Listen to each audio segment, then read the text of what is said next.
Hi guys, happy new year. Welcome back to my YouTube channel. My name is Monica Mongai. I'm a medical laboratory technologist. In this channel we talk about how we can become international medical laboratory technologists, and today we continue on the steps that you need to acquire for you to become an international medical laboratory technologist. And today we are going to talk about the next step after passing your English exam, which is your visa screen. Visa screen generally is like going through all your licensing, your education, to make sure that they are okay and genuine, so that you can be able to proceed with your international dream of being an international medical laboratory technologist. And visa screen is done by a body known as the CGFNS. It takes about 3 to 4 months after you've submitted all the required documents for you to get your visa screen certificate, and it's going to cost you around $700 for you to get your visa screen done. So let's go on what you need to do when you want to get a visa screen. The first thing you need to do is create an account with the CGFNS. So you just go to Google and search for CGFNS, log in onto their website. They are going to take you through on how you will create your account. So you'll create your new account so that you can be able to pay and submit your documents. So once you create your account, there are some details that you'll be required to fill, like your personal details, your educational details, your licensing details, and all that. And so I'm going to just highlight what you need to know about each part of the CGFNS that you're going to fill, so that you can be able to prepare the details or the documents in advance, so that you can have a swift time when applying for your visa screen. So the first part you're going to fill, or the first thing you're going to do, is to upload a photo. CGFNS needs you to upload a photo on your account. So after you have created your account, your username and your password, you will upload a nice passport photo of you, and then you'll proceed to filling in about your personal details. That is your name, your email address, your contact information, where they can use to reach back to you in case they need to communicate anything to you. And after you're done filling your personal details, they will require you to fill in your employment details.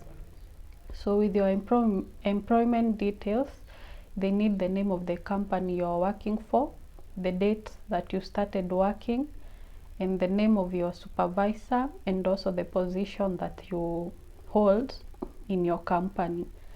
So for instance, if you completed your course in 2015, maybe you graduated in 2015 and you got your license from your home country in the year 2016, you're gonna fill the employment details from where you've been working from 2016 up to where you're working currently.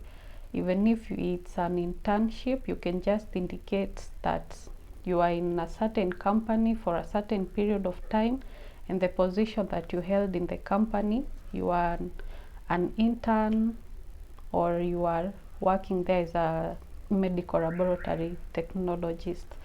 So they're gonna need that about your employment details.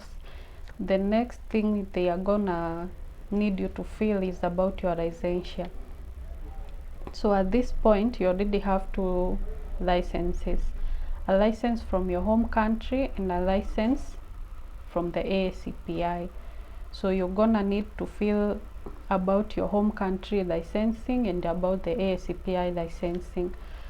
On the licensure, they're gonna ask things like the name of the examining body, So the name of the examining body of your home country, the name of the examining body of the international exam, which is ASCPI, the number of attempts you attempted to do your licensing exam, if you passed your exam and if not, and the expiration date of your license. They are gonna need you to fill that. So next thing that you're required to fill on the CGFNS account is about your college details. That is where you went to college or where you got your bachelor's degree of medical laboratory science from. So they are going to need the name and the address of the school that you went to. They are also going to need the dates of admission, the year and the month you got admitted to the college and the date that you completed. So if you started with a diploma and then upgraded to a degree and maybe went to 2 different schools, you're going to start with your diploma, then write the year you were admitted there, the year that you completed, then write the school where you went to do your bachelor's degree, the year that you were admitted, and the year that you completed. If you only did your bachelor's, you just go straight and indicate the university that you went and got your bachelor's degrees from. About your education still, they are going to need you to fill about your primary school and your high school education. Again, the name of the school, the address, the date that you are admitted, and the date that you completed. So maybe you can check on your certificates, be sure of the dates before you go filling in the details in the CGFNS account. At least make sure that they match with the dates on your certificates. And something else you need to fill is the mailing address. The mailing address is where CGFNS will send your certificate after they are done reviewing your documents. So again, have a reliable address where they can send you the certificates. It's something that you're going to need in the next immigration stage. So be sure of your mailing address.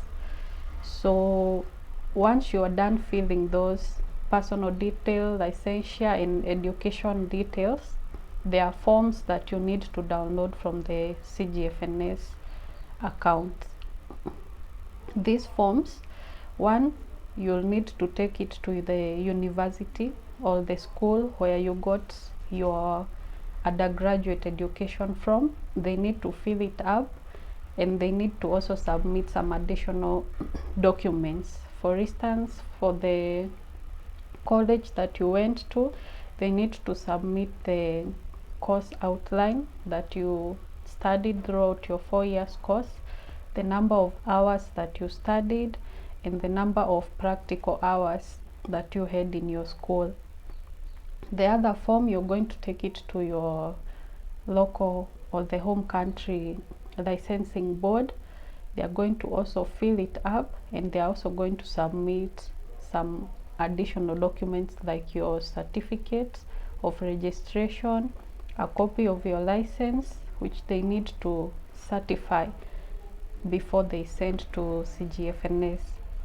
So once your school and your licensing board has filled the forms and have the supporting documents, they need to seal the envelope and send them or mail them to CGFNS via posta or DHL, so that they can be able to review the documents and check the authenticity of the documents. So something else that you need to do is upload your English exam results to CGFNS, which again, you reach out to the exam center where you did your English exam. If it's British Council, you're going to reach out to British Council and request them to share the copy of the IELTS results with CGFNS. Mine, I did it with British Council. It was not complicated. I just wrote an email to British Council requesting them to share my IELTS results with CGFNS, and they gave me a form to fill, a simple form where it was just about me giving consent that they should share my results with a third party. And so they need to share the results with CGFNS. Something else you need to do is to request the ASCPI board to also share your ASCP test results with the CGFNS. That you need to do it on your ASCPI account. They are going to do it for you. They're just going to charge a few dollars for them to send the information that CGFNS needs from them. Now, once CGFNS have received all those documents from your college, from your licensing board, and from the IELTS, and you have properly filled all the other parts of the account, and you have paid in full amount, CGFNS are going to be able to process your visa screen. Like I said before, it will take you like 3 to 4 months for you to get your visa screen.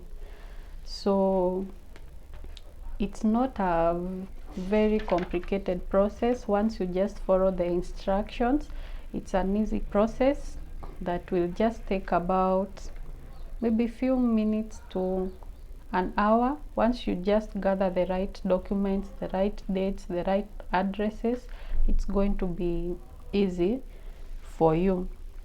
So there are just 2 things I would like you to note about the CGFNS.